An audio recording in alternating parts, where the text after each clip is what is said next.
Sejam bem-vindos ao canal do Lucarnas. Como o inútil Flávio Bolsonaro costuma afirmar que vai manter tudo que o seu pai fez durante o governo, ou seja, um Bolsonaro renovado. É bom lembrar, mesmo com o pai já condenado a mais de 20 anos de prisão, parte do diálogo da investigação da Polícia Federal, que revelou um diálogo no celular de Jair Bolsonaro, o prisioneiro da Papudinha, sempre é bom lembrarmos isto, para expor uma das faces da corrupção dessa família que está à frente do bolsonarismo e insiste em continuar no poder. Agora, além de filho, agora a esposa que vai querer ser candidata ao Senado no Distrito Federal. Vejam só. Deus, pátria e família é uma máxima que atravessou décadas do fascismo brasileiro, desde o integralismo até o bolsonarismo. Todos se valeram dessa expressão como uma ferramenta de marketing para embelezar, lustrar suas ideologias podres, infectadas de desinformações e mentiras. As conversas que foram descobertas e reveladas pela Polícia Federal no celular de Jair Bolsonaro, que aliás não foi muito comentada, por isso estamos aqui fazendo este vídeo, revelaram a hipocrisia dessas pessoas que se dizem boas, mas que periodicamente ameaçam a nossa democracia. Embora isso não seja uma novidade, agora temos registros em áudio e prints que deixam comprovada a hipocrisia dessa gente, o que se extrai, por exemplo, nas interações entre um pai, seu filho Eduardo, fugitivo nos Estados Unidos da América do Norte, um lesa-pátria que cometeu e comete crimes contra a soberania, integridade territorial e interesses fundamentais do nosso país, agindo de forma hostil contra o Estado ou a democracia, e seu pastor Silas Malafaia foram ataques severos contra Deus, a pátria e a família. O Malafaia utiliza uma linguagem de marginal e se dirige a seus seguidores como se estivesse falando com a sua gangue. Palavras como arrombado, babaca, merda e cacete, foram algumas das expressões que esse homem de Deus utilizou para se referir aos gritos a Eduardo Bolsonaro em um diálogo com o ex-presidente. O pastor comerciante da fé chega a relatar que enviou um áudio a Eduardo com a ameaça: na próxima vez que você fizer isso, eu gravo um vídeo e te arrebento. Malafaia esteve e está envolvido nos planos bolsonaristas para pressionar membros do Legislativo e do Judiciário. Em nenhum momento nas conversas se observou uma palavra de bênção, um conselho ou algum gesto que se espera de um líder espiritual. Apenas se presenciou xingamentos, ameaças, palavrões, gritos e ódio. Malafaia se sente à vontade, para ofender Eduardo Bolsonaro com seu pai, pois acredita com razão, que tem uma liderança no bolsonarismo. Mesmo sem um cargo político, o pastor organizou e organiza, e financiou e financia diversas manifestações golpistas. Em seu escritório político dentro da prisão, lá na Papudinha, em um estado político crítico, né? Observa uma luta pelo poder no fascismo em nosso país. Malafaia pode não almejar cargos partidários, mas busca manter sua influência dentro desse grupo, né? Acuado por ser alvo da Polícia Federal, o pastor comerciante da fé agora se diz perseguido por questões religiosas. Mais uma vez a Bíblia é utilizada como uma proteção moral para justificar as maiores atrocidades. Malafaia foi indiciado não por ser evangélico, mas talvez por ser um criminoso que se uniu a outros investigados para planejar um esquema de coação de autoridades brasileiras. Foi isso, coação. Vamos ver o que o Deus deste Malafaia tem reservado para ele.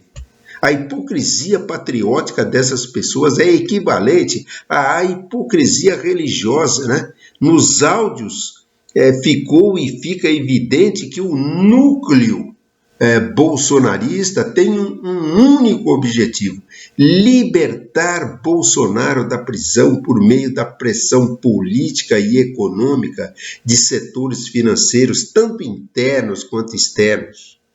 Não se percebeu em nenhuma das conversas alguém apreensivo com os impactos na economia do Brasil.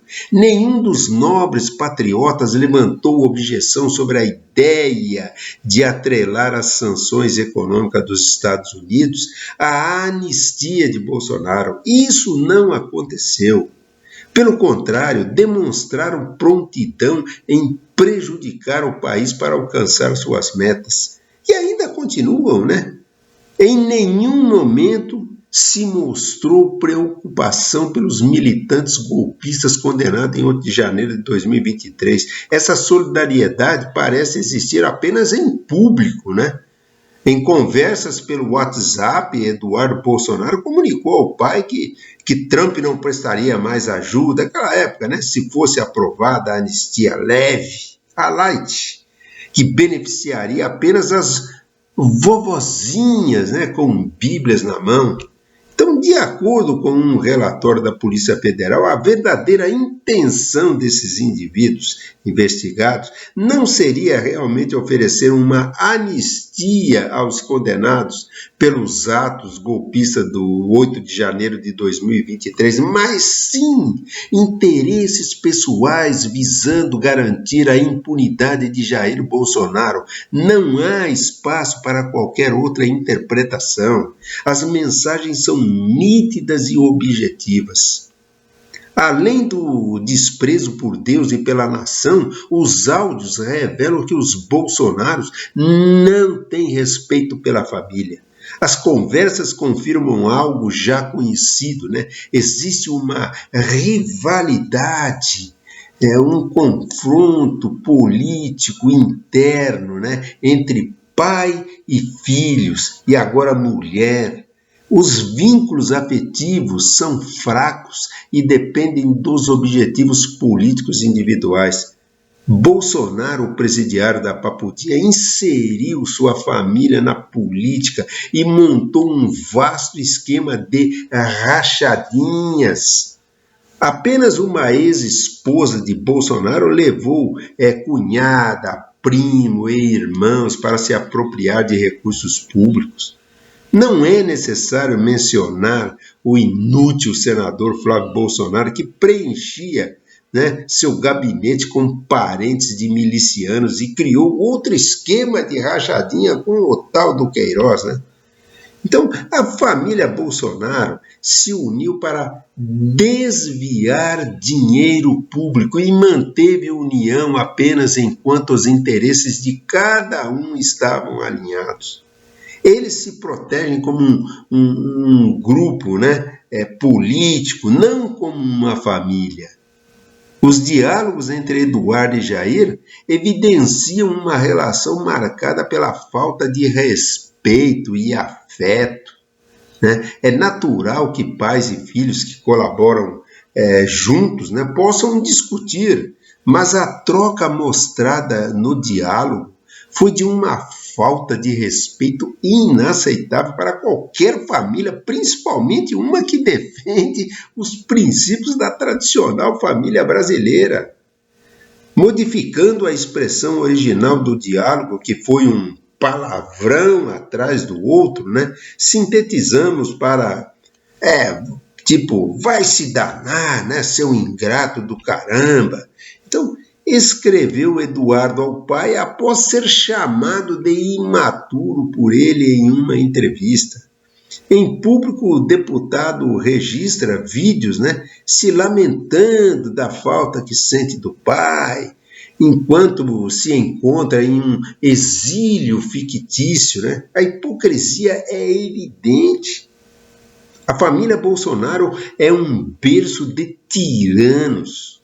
Esse tipo de desavença entre membros da família Bolsonaro não é um fenômeno isolado. Quem poderia esquecer as mensagens de 2017, quando Jair, né, então deputado, foi flagrado na Câmara trocando mensagens com Eduardo no WhatsApp? Que papel de filho da mãe que você está me fazendo? Com a expressão, né? Você tem moral para falar do Renan, lá de Camboriú, o Bolsonaro lá, tupetudo, né? Que diz que vai ser candidato a deputado federal. Irresponsável, escreveu na época. Eduardo respondeu, né? Demonstrando o desprezo que nutre pelo irmão.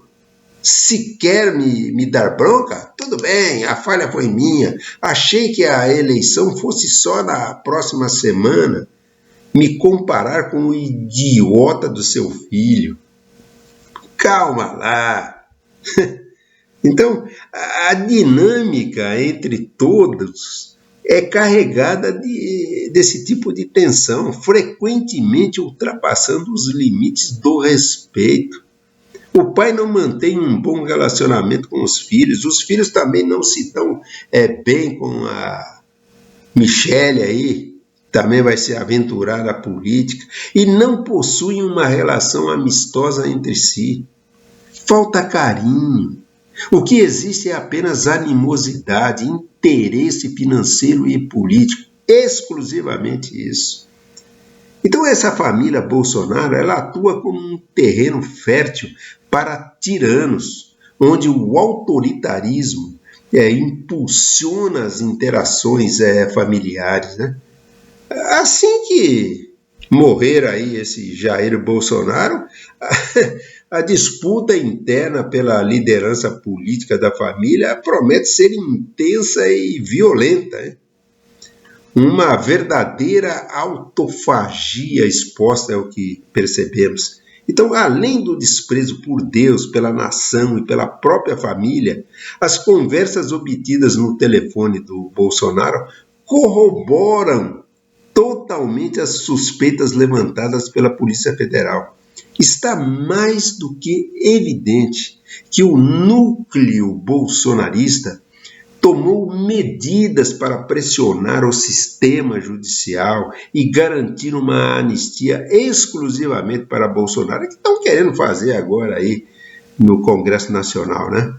Por fim, todos eles já estavam e continuam envolvidos com questões legais e a situação se deteriorou, especialmente para esse Jair Bolsonaro, que já enfrenta condenações lá na Papudinha por alguns de seus crimes, hein? Essa condenação ainda faltam outros, né? Enquanto outros ainda não julgados poderiam levá-lo a uma pena do dobro do que ele recebeu aí, poderia chegar aí a uns 55 anos, né? Então, mesmo assim, haverá bastante tempo para esse cramulhão implorar perdão a Deus pela grande hipocrisia. Até uma próxima conversa. Façam os seus comentários, divulguem e se inscrevam no nosso canal.